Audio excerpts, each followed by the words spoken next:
പ്രതിഷേധങ്ങൾ ശക്തമായി തന്നെ തുടരും. എവിടെ യൂത്ത് കോൺഗ്രസ് പ്രവർത്തകരെ കണ്ടാലും അവരെ അറസ്റ്റ് ചെയ്യാൻ പോലീസ് നിർദ്ദേശം നൽകിയിരിക്കുകയാണ്. അതുകൊണ്ട് തന്നെയാണ് പ്രതിരോധിക്കാൻ ഇവിടെ കോൺഗ്രസ് പ്രവർത്തകർ നിൽക്കുന്നതെന്ന മറുപടിയാണ് നേതൃത്വം നൽകുന്നത്. നമുക്കിപ്പോഴും ഈ ദൃശ്യങ്ങൾ, ഇതിന് പുറത്തുള്ള ദൃശ്യങ്ങളിലേക്ക് നമുക്ക് പോകാം. അവിടെ കൂടുതൽ പോലീസുകാർ ഇപ്പോഴുമുണ്ട്. ഈ കസ്റ്റഡി എടുക്കാൻ വന്ന പോലീസുകാർ ഇപ്പോഴും ഇവിടെ തുടരുന്നു. പ്രവർത്തകരെ കസ്റ്റഡി കിട്ടിയാൽ മാത്രമേ പിന്തിരിഞ്ഞു പോവുകയോ നിലപാടിൽ പോലീസ് ഉറച്ചു നിൽക്കുന്നു. പക്ഷേ പ്രവർത്തകരെ പോലീസ് വിട്ടുകൊടുക്കുന്ന നിലപാടിൽ കോൺഗ്രസ് നേതൃത്വം, DCC അധ്യക്ഷൻ പാലോട് രവി അടക്കമുള്ളവർ ഇവിടെയുണ്ട്. എന്താണ് ശരിക്കും ഇവിടെ സംഭവിച്ചത്? ശരിക്കും സംഭവിച്ചതെന്ന് പറയുന്നത് യൂത്ത് കോൺഗ്രസിന്റെ മാർച്ച് അവിടെ നടന്നു. ആ മാർച്ചിൽ സംഘർഷമുണ്ടായി. പോലീസും സംഘർഷമുണ്ടാക്കി. യൂത്ത് കോൺഗ്രസ് സംസ്ഥാന പ്രസിഡന്റ് മാങ്കൂട്ടത്തിലടക്കം മുറിവേറ്റു. 14ഓളം നമ്മുടെ പ്രവർത്തകർക്ക് നല്ല മുറിവാണ്. രണ്ടുപേര് വളരെ ഗുരുതരമായ പരിക്കുകളോട് ആശുപത്രിയിലാണ്.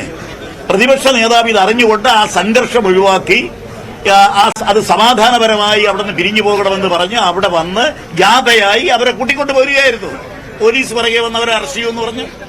അത് ഓഫീസിനകത്ത് കയറി അറസ്റ്റ് ചെയ്യുമെന്ന് പറഞ്ഞ ഒരിക്കലും സമ്മതിക്കില്ല, ഒരിക്കലും സമ്മതിക്കാൻ നോക്കില്ല. പിങ്ക് പോലീസിന്റെ വാഹനം ഇതിൽ കടന്നുപോയപ്പോൾ 2 പ്രവർത്തകരുണ്ടായിരുന്നു കസ്റ്റഡി എടുത്ത്. അവരെ ആ വാഹനം തടഞ്ഞു നിർത്തി ആക്രമിച്ചവരെ മോചിപ്പിച്ചു. അതാണ് പോലീസ് പറയുന്നത്.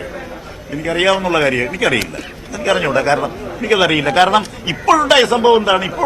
അവർക്ക് ഇവിടെ എത്രയോ പേരെ അവർ പിടിക്കുന്നു. അവിടെ ഇത്രയും വലിയ ഗുരുതരമായ ഒരു സംഘർഷം നിലനിന്ന സാഹചര്യം, ആ സംഘർഷം ഇല്ലാതാക്കി അവരെല്ലാവരും കൂടെ പ്രതിപക്ഷ നേതാവ് തന്നെ വന്ന് നേതൃത്വം കൊടുത്ത് ജാഥയായി തിരിച്ചു പോകുന്നു. ഇനി പോലീസ് മാറുകയാണെങ്കിൽ ഒരു സംഘർഷവും പിന്നുണ്ടാവില്ല. പോലീസ് ഇതിന് പോയിട്ടില്ല, അറസ്റ്റ് ചെയ്തിട്ട് പോകുന്നവർ പറയുന്നത്.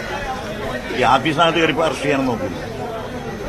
ഞങ്ങൾ സമ്മതിക്കത്തില്ല, ഒരിക്കലും സമ്മതിക്കില്ല. ഇതാണ് DCC അധ്യക്ഷന്റെ നിലപാട്. പോലീസ് സംഘം ഇപ്പോഴും ഇവിടെ തുടരുന്നു. പക്ഷേ ഓഫീസിനുള്ളിൽ കയറി പ്രവർത്തകരെ അറസ്റ്റ് ചെയ്യാൻ അനുവദിക്കില്ലെന്ന നിലപാടിൽ ഉറച്ചു നിൽക്കുകയാണ് DCC അധ്യക്ഷനടക്കമുള്ള കോൺഗ്രസ് നേതാക്കൾ. ഒരു കാരണവശാലും ഇവിടെ പ്രവർത്തകരെ ഇവിടെ നിന്ന് അറസ്റ്റ് ചെയ്ത് കൊണ്ടുപോകാൻ അനുവദിക്കില്ല, ആ നിലപാടിൽ ഉറച്ചു നിൽക്കുന്നു. പക്ഷേ പോലീസ് സംഘം പിന്മാറിയിട്ടില്ല.